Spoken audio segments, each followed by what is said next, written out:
Welcome to the 2016 Compliance, Confined Space, and Technical Rescue Awareness Refresher. Let's start with a look at our confined space SOP. What is a confined space? By our SOP, it defines it as large enough to bodily enter, has limited entry or egress, it's not designed for continuous occupancy, and it has a hazardous atmosphere, or could have a hazardous atmosphere, and could have converging or sloping walls. Some examples are coming up on the screen now. As you look around the outside pictures here, these are all examples of things that are in our town or the surrounding area.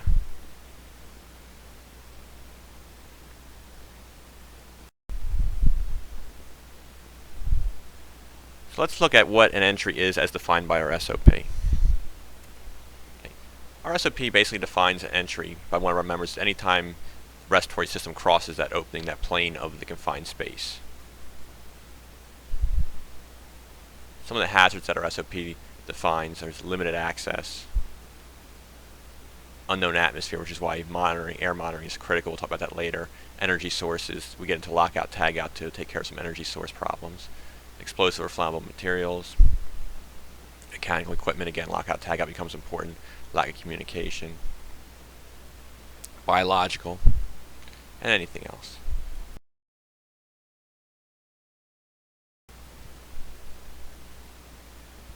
Our SOP defines some key players: the attendant, the authorized entrant, and the qualified person. We'll look at each individually coming up here. The attendant. The attendant's job is to be on the outside of the space to monitor the entrants as they go in, to make sure they're okay, they have everything they need. His job is to call for help if anything does go wrong and the entrants do need help. He requires proper training to be able to fulfill that position. At a minimum, he must be certified in CPR. He has to have a way to communicate for help.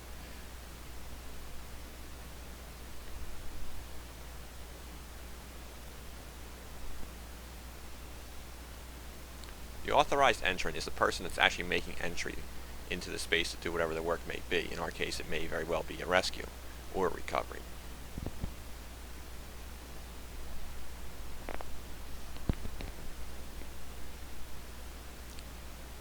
Our SOP defines what a qualified person is.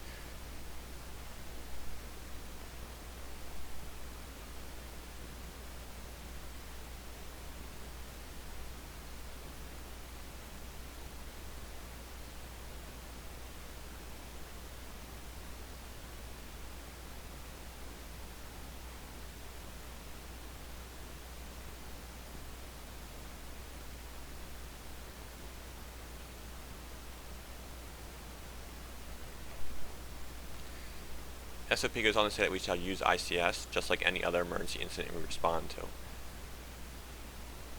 The incident commander is going to have to appoint an operations officer and a safety officer at a minimum. So we have 3 people at a minimum in play here.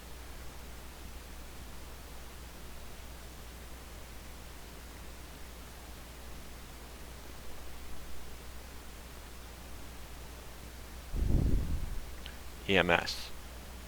The incident commander shall also coordinate with the EMS. The appropriate number of BLS and ALS must be on location. An additional BLS will be committed solely to the entry team.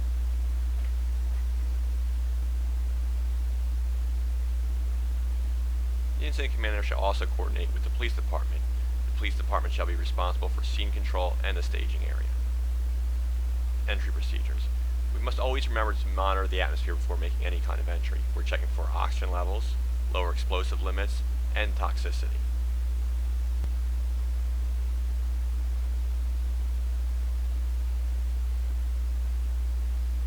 We must remember to meter all levels of a space, as the chemicals will tend to layer themselves based on their vapor density.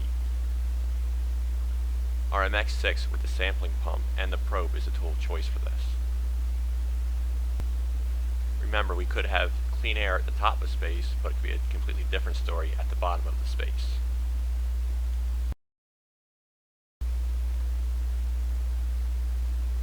We must provide for respiratory protection. We may need to provide ventilation with an electric fan. We must complete a permit. Attendants must be named. And entrants require a minimum level of PPE as listed below. The attendant must maintain communications with the entrance. And anyone may order a stop to the operation at any time for safety reasons.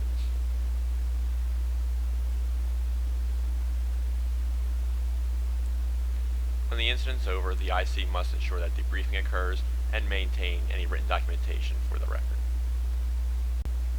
That was a look at our confined space SOP. Now we're going to take a look at confined space knowledge in general, starting with the exposure routes, how these chemicals can get in our body. We can inhale them, ingest them, absorb them, or they could be injected into us. And the effects may be chronic or acute, immediate or delayed, local or systemic.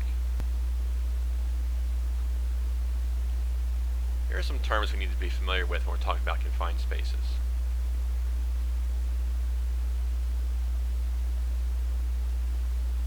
We also need to know our oxygen limitations. Anything greater than 23.5 we consider oxygen rich, less than 19.5 we consider oxygen deficient. When we have oxygen rich, the flammability ranges of our chemicals expand. When we're oxygen deficient, we can no longer breathe. Now we're going to take a look at some common chemicals associated with confined spaces, beginning with hydrogen sulfide. You can see here the explosive limits, the IDLH of 300 parts per million, and it has a 1.2 vapor density, meaning it's going to be heavier than air, or found at the lower regions of our spaces. Methane gas, again you see the explosive limitations there, and a 0.5 vapor density, meaning it's lighter than air, or it's going to be higher in our space, or coming out of the top of our spaces. Carbon monoxide, again 75% upper flammability range, 12% lower flammability range, 1500 parts per million IDLH, and a 0.97 vapor density, almost the same as air.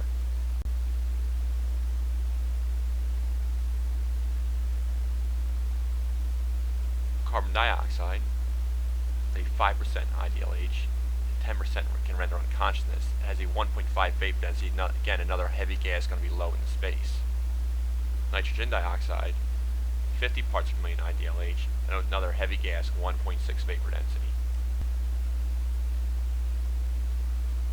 OSHA has several requirements for a confined space program.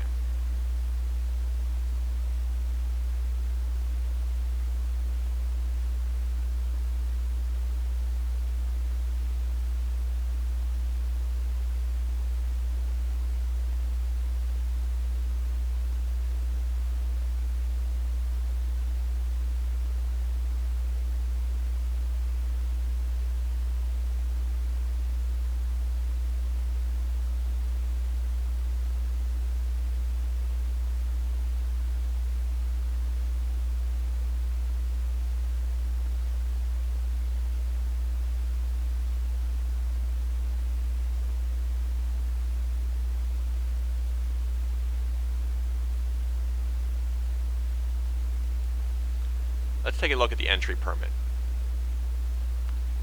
An original must be kept at the office, and a copy must be kept at the entry to the space while the work's going on. It must describe the hazards of the space, and describe the minimum acceptable conditions for entry. It specifies a person in charge. It names the attendant. It assures a rescue team is available, and it is signed by the supervisor, attendant, and the entrance. A lockout-tagout program must also be in place to ensure that entry is safe into equipment. Here are some examples of lockout-tagout devices. Now we're going to take a look at the initial operations, say for the engine company arriving on scene.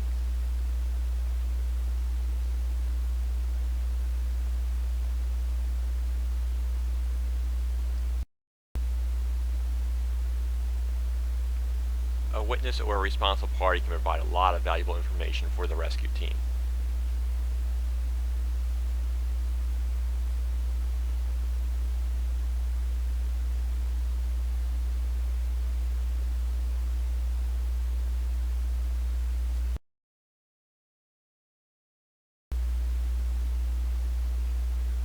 Please follow along with the following videos to practice each knot listed below.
confined space rescue and rope rescue go hand in hand. It is therefore important that we understand what rope equipment we have in the district and where it is.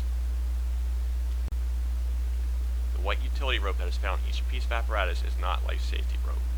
1038 and the tech rescue trailer each contain a red bag and a blue bag with hardware and 200 feet of life safety rope.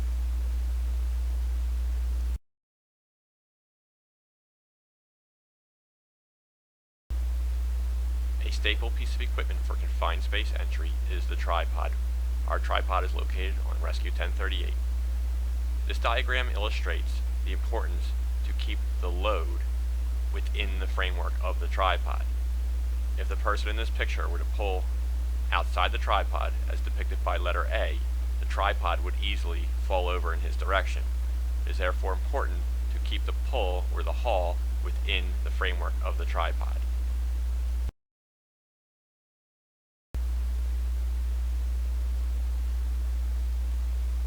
This concludes the presentation portion of the confined space refresher. You may now continue on to complete the written test and the hands-on portion of the training.